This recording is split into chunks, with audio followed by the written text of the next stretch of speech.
जय हिंद साथियों, welcome to self study classes Vishwamit Jain YouTube channel में आप सभी का स्वागत है। दोस्तों, निरंतर वीडियो अपलोड हो रहे हैं, आप तक प्रेषित किए जा रहे हैं पर्यावरण के कुछ महत्वपूर्ण फैक्टों पर अब हम चर्चा कर रहे हैं। आपका लगभग कंप्लीट कोर्स मैंने करवा दिया है, बहुत सारी वीडियो प्लेलिस्ट में उपलब्ध हैं, आप प्लेलिस्ट में जाकर के देखें।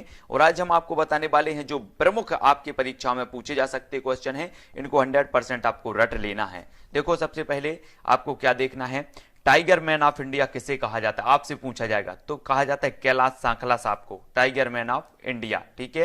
वृक्ष मित्र किसे कहा जाता है, तो सुंदरलाल बहुगुणा को कहा जाता है। ठीक है, उत्तराखंड से संबंधित सभी को पता है सुंदरलाल बहुगुणा। और हीरो ऑफ एनवायरमेंट किसे कहा जाता है, तब आपको पता होनी चाहिए माइक पांडे। माइक पांडे का नाम जाना जाता है हीरो ऑफ एनवायरमेंट के रूप में। ठीक है। भारत का वर्डमैन किसे कहा जाता है, तो ये सलीम अली साहब को जाना जाता है। ठीक है, भारत का वर्डमैन सलीम अली साहब को जाना जाता है। ठीक है। डॉल्फिन मैन ऑफ इंडिया ये जाने जाते हैं रविंद्र सिन्हा साहब। रविंद्र सिन्हा साहब dolphin man of India. Bharat का जल पुरुष राजेंद्र सिंह को जाना जाता है। तो यहां पर ऐसे बहुत सारे जो है वीडियो में हम आगे देखने वाले हैं, ऐसे अनेकों तथ्य जो आपको याद करना है, जो आपकी परीक्षा में पूछे जाते हैं। तो आपको याद करना है, वीडियो को लाइक करना है, प्लेलिस्ट में जाके अवश्य देखना है, ऐसे अनेकों वीडियो आप तक उपलब्ध हैं। तो देखिए आगे के और भी लाइव क्लासें होती हैं। 2:30 बजे आपकी शिक्षा शास्त्र की, शाम को 6:30 बजे पर्यावरण की टेस्ट होता है, 7:15 पर बाल विकास का टेस्ट होता है। फिर आपका जो है 4 बजे आपकी हिंदी साहित्य की क्लास होती है, 9 बजे हिंदी साहित्य का टेस्ट होता है। फिर 10 बजे आपकी हिंदी व्याकरण से संबंधित क्लास होती है। तो आपका ये सारा लाइव क्लास का शेड्यूल है। साथ ही आज हम पढ़ने वाले हैं कि किसी प्राकृतिक प्रदेश में पाई जाने वाली जीव जंतुओं और वनस्पतियों के प्रजातियों की बहुलता को क्या कहते हैं, तब आपका उत्तर होता है जैव विविधता कहते हैं। सभी लोगों को पता है। ठीक है, सभी लोग याद रख लेना। जैव विविधता शब्द दिया है तो किसने दिया है, बीजी रोजन साहब ने दिया है। कब, 1985 में। ठीक है, रोजन साहब ने दिया है, याद रख लेना। और हम जीवों की विविधता तो रोज ही देखते हैं, तो रोजन साहब इस प्रकार से याद भी करने ला। जैव विविधता रोजन ने दिया है, इसलिए रोज हम जैव विविधता देखते हैं। विश्व समुदाय के समक्ष जैव विविधता या जो है या बायोडिवर्सिटी शब्द जो है को प्रस्तुत किया है तो किसने किया है, एडवर्ड विल्सन। एडवर्ड विल्सन साहब ने किया 1986 में। ठीक है, ये चीजें भी आपको याद रखनी है। सर्वाधिक जैव विविधता उष्ण कटिबंधीय वर्षावन विषुवत रेखीय प्रदेश में पाई जाती हैं, याद रख लेना। एक क्वेश्चन कई बार पूछा गया है, सर्वाधिक जैव विविधता कहां पाई जाती है, तो आपको याद रख लेना उष्ण कटिबंधीय वर्षावन विषुवत रेखीय मतलब भूमध्य रेखीय जो है प्रदेश में पाई जाती है। तो ये सभी को याद रखनी। विश्व में सर्वाधिक जैव विविधता कहां पाई जाती है, तो वो पाई जाती है ब्राजील में, याद रख लेना। और भारत की बात आती है तो भारत में सर्वाधिक जैव विविधता पाई जाती है शांत घाटी यानी कि केरल, है ना। शांत घाटी को साइलेंट वैली कहा जाता है। एक क्वेश्चन हमेशा पूछा जाता है, साइलेंट वैली किस राज्य में है, तब आपका उत्तर होता है केरल में। ठीक है। और केरल में एक और पेरियार अभ्यारण्य है, पेरियार अभ्यारण्य जिसके अंदर जो है सबरीमाला मंदिर है, वो चीज भी आपको याद रख लेनी है। ठीक है, तो केरल के बारे में याद रखो। और केरल आपने देखा होगा कि इस प्रकार से हमारा जो वो भारत है और यहाँ पर केरल है ना। और यहाँ का जो तट कहलाता है ये पश्चिमी घाट कहलाता है ना। तो ये पश्चिमी घाट जो है सर्वाधिक जैव विविधता का क्षेत्र माना जाता है, पश्चिमी घाट। और यहीं पर साइलेंट वैली है, तो सभी लोगों को याद रख लेना है। जैव विविधता दिवस 22 मई को मनाया जाता है, याद रख लेना। आपसे पूछा जाएगा अगर कि जैव विविधता दिवस कब मनाया जाता है, तो 22 मई को मनाया जाता है। मोस्ट इंपोर्टेंट है। जैव विविधता प्राधिकरण का मुख्यालय कहाँ है, तो ये चेन्नई में है दोस्तों। जैव विविधता प्राधिकरण का मुख्यालय चेन्नई में, याद रख लेना है। सर्वप्रथम हॉट स्पॉट शब्द का प्रयोग किया था तो नॉर्मन मारियस ने किया था, है ना। किसने, नॉर्मन मायरस ने जो है कहां पर कब किया था, 1988 में किया था। ये चीज आपको याद रख लेनी है। ठीक है।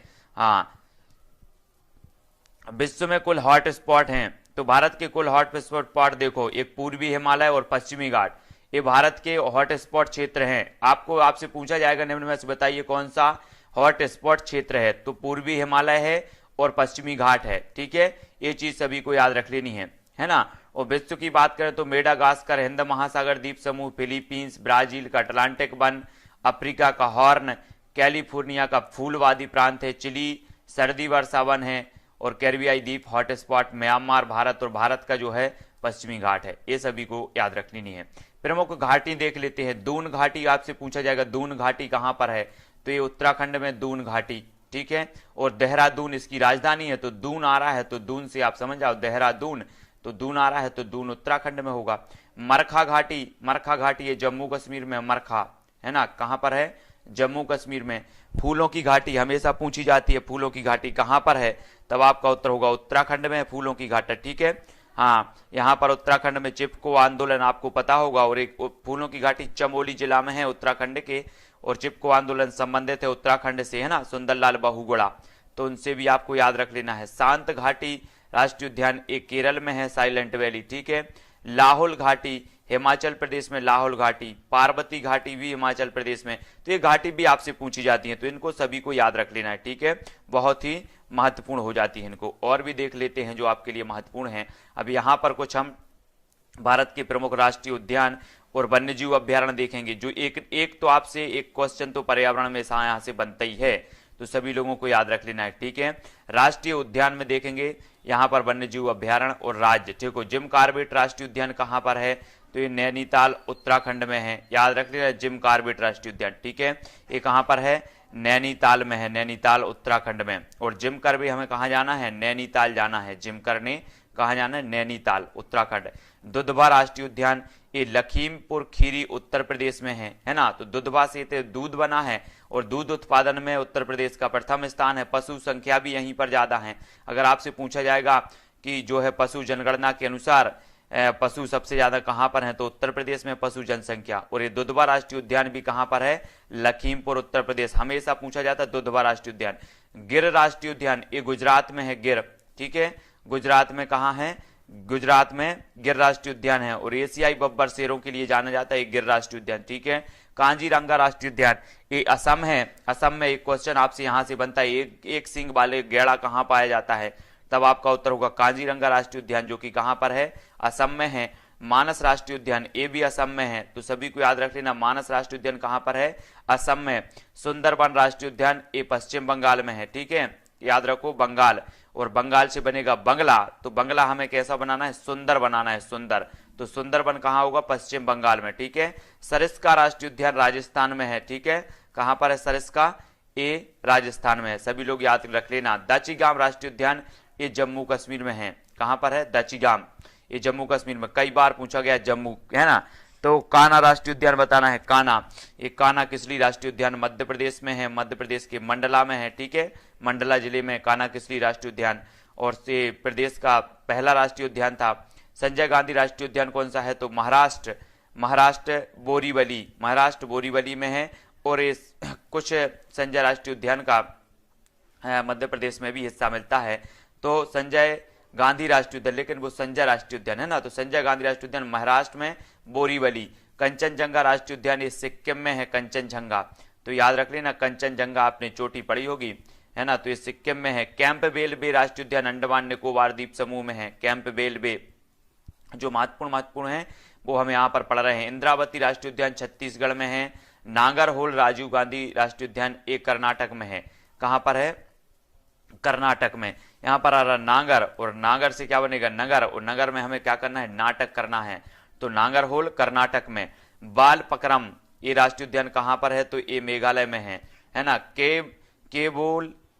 केबुल लैमजाओ राष्ट्रीय उद्यान, है ना, ये तैरता हुआ है, कैमलमजाओ, ये जो है एक तैरता हुआ, एकमात्र तैरता हुआ राष्ट्रीय उद्यान है, और ये कहां पर है, मणिपुर में है, याद रख लेना, मोस्ट इंपॉर्टेंट, कई बार पूछा गया। गल्फ ऑफ मन्नार मेरीन राष्ट्रीय पार्क कहां पर है, तो गल्फ ऑफ मन्नार तमिलनाडु में है, गल्फ ऑफ मन्नार मेरीन राष्ट्रीय पार्क तमिलनाडु, ठीक है। विश्व का प्रथम राष्ट्रीय उद्यान, तो विश्व का बात कर रहे हैं तो येलोस्टोन राष्ट्रीय उद्यान है, यूएसए का, येलोस्टोन राष्ट्रीय उद्यान विश्व का प्रथम राष्ट्रीय उद्यान है, और यूएसए का, ठीक है। भारत का प्रथम राष्ट्रीय उद्यान जिम कॉर्बेट राष्ट्रीय उद्यान है ना, पूर्व में से हैली नेशनल पार्क के नाम से जाना जाता था, और ये कहां पर है, उत्तराखंड में है, ठीक है, ये सभी को याद रख लेनी है। अगर आपसे पूछा जाएगा भारत का प्रथम राष्ट्रीय उद्यान कौन सा है, तब आपका उत्तर होगा जिम कॉर्बेट, जो कि उत्तराखंड में है, ठीक है, पूर्व में से हैली के नाम से जाना जाता था, हैली नेशनल पार्क की, ठीक है। और कुछ महत्वपूर्ण, भारत में कुल जैव मंडल आरक्षित क्षेत्र कितने हैं, तो 18 हैं। यूनेस्को द्वारा मान्यता प्राप्त जैव मंडल हैं 11।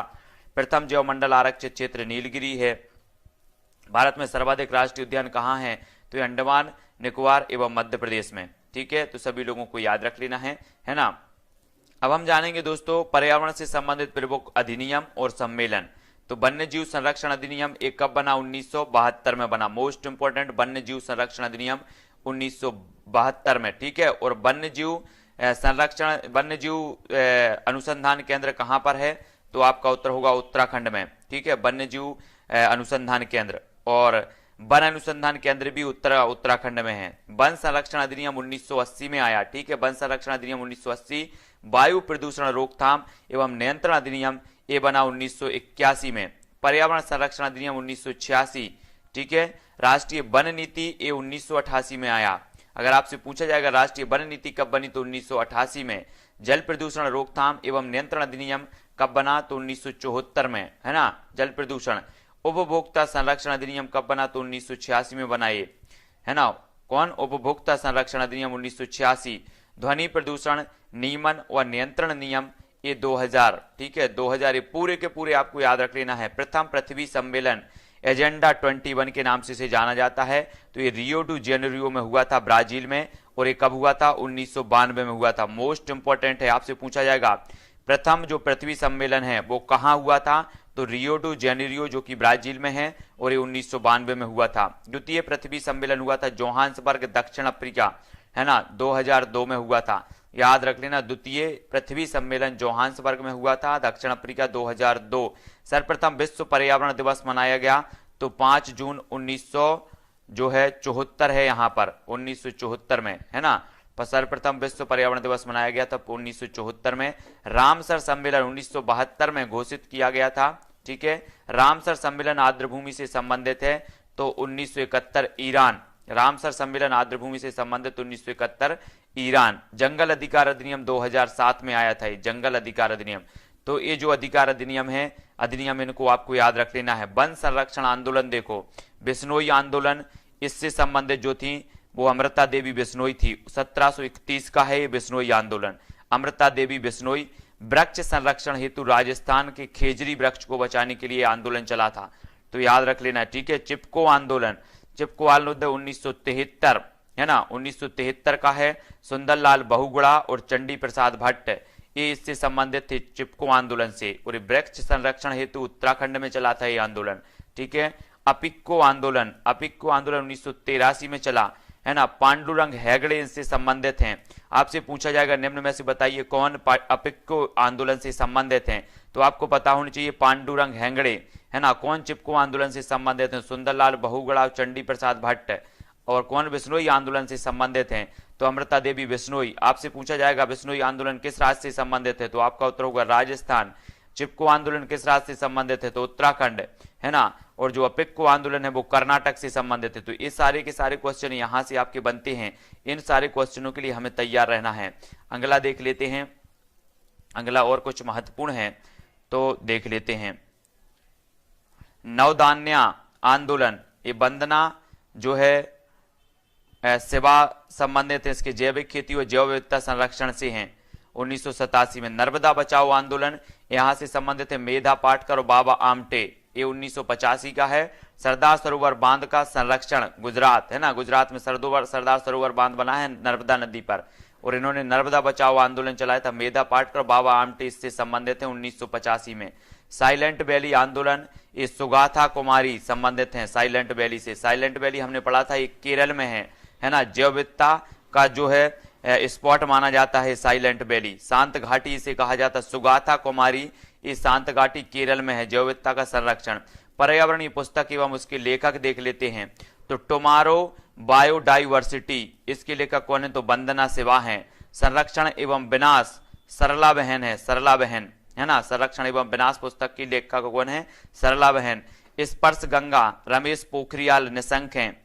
स्पर्श गंगा के लेखक कौन है, Ramesh Pokhriyal Nishank. Down to earth Sunita Narain, down to earth की कौन है, Sunita Narayan.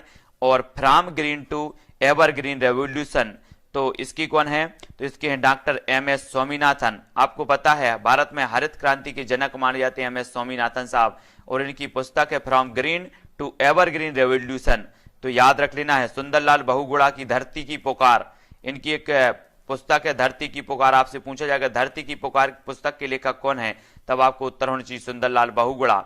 Ecology and the politics of survival, तो ये वंदना सेवा की है ना। बांध नहीं चाहिए, बांध पहाड़ का विनाश है, प्रमुख कथन किसका है, तो ये सुंदरलाल बहुगुणा का है ना। ये बांध विरोधी थे, बड़े बांधों का विरोध करते थे। भारत का जल पुरुष कहा जाता है राजेंद्र सिंह को, मोस्ट इंपोर्टेंट है, भारत का जल पुरुष किसे कहा जाता है, राजेंद्र सिंह को। भारत का वर्ल्डमैन कहा जाता है डॉक्टर सलीम अली को, वर्ल्डमैन। वृक्ष मित्र कहा जाता है सुंदरलाल बहुगुणा को। टाइगर मैन ऑफ इंडिया कहा जाता है कैलाश सांकला को। डॉल्फिन मैन ऑफ इंडिया कहा जाता है Ravindra Sinha. Iceman of India Chewang Norphel, और हीरो ऑफ एनवायरमेंट तो माइक पांडे को कहा जाता है। ये सभी लोगों को याद रख लेना है, मोस्ट इंपॉर्टेंट है, ठीक है। और भी देख लेते, पर्यावरण प्रदूषण, भारत सरकार द्वारा गुणवत्ता मानक, तो ब्यूरो मानक है पर्यावरण प्रदूषण रोकने हेतु वाहनों पर ब्यूरो मानक। एग मार्क, खाद्य पदार्थ की शुद्धता का ये है ब्यूरो मानक, है ना। और पर्यावरण अनुकूल के लिए इको मार्क है, और सोने की गुणवत्ता के लिए हॉल मार्क है। तो ये सभी क्या है, भारत सरकार द्वारा गुणवत्ता मानक है, माने जाते हैं, ठीक है। तो आपसे पूछा जाएगा पर्यावरण प्रदूषण रोकने हेतु कौन सा जो है मानक है, तो ब्यूरो मानक जाना जाता है, ठीक है। खाद्य पदार्थों की गुणवत्ता के लिए एग मार्क जाना जाता है ना। पर्यावरण अनुकूल के लिए इको मार्क। तो सभी लोगों को ये चीज याद रखनी है, मोस्ट इंपोर्टेंट है। अब हम थोड़े से प्रोजेक्ट टाइगर के बारे में जान लेते। प्रोजेक्ट एलिफेंट कब चला था, प्रोजेक्ट टाइगर चला था 1973 में प्रारंभ हुआ। प्रोजेक्ट एलिफेंट प्रारंभ हुआ 1992 में।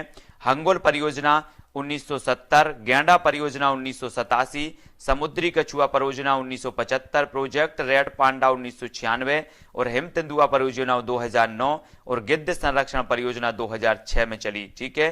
तो ये परियोजनाएं या ये जो प्रोजेक्ट हैं जो चालू किए गए, इनका सन आपको याद हो लेना चाहिए, ठीक है। देश का 50वां बाघ अभ्यारण्य टाइगर रिजर्व घोषित किया गया, तो कमलांग अभ्यारण्य को बाघ अभ्यारण्य, ठीक है। प्रोजेक्ट टाइगर में सबसे पहले शामिल राष्ट्रीय उद्यान जो है वो कौन सा है, तो वो है कान्हा किसली। प्रोजेक्ट टाइगर में सबसे पहले शामिल राष्ट्रीय उद्यान है कान्हा किसली। सभी लोगों को याद रख लेना है, मोस्ट इंपॉर्टेंट है, ठीक है। तो इतने सारे फैक्ट हमने यहां पर देखे। दोस्तों वीडियो कैसा लगा कमेंट में बताएं। इसके बाद और भी आपके जो महत्वपूर्ण फैक्ट हैं पर्यावरण से संबंधित वो आएंगे, तो आप इसी प्रकार से निरंतर बने रहें, ठीक है। आपसे बहुत सारे प्रश्न पूछे जाएंगे, तो सभी लोगों को याद रख लेना है। और ये वो महत्वपूर्ण प्रश्न हैं जो हमेशा सभी परीक्षाओं में आते हैं, ठीक है। वीडियो कैसा लगा कमेंट में बताएं, और इससे पहले के बहुत सारी वीडियो आपको देखना है, वीडियो को लाइक करना है और शेयर करना है। जय हिंद।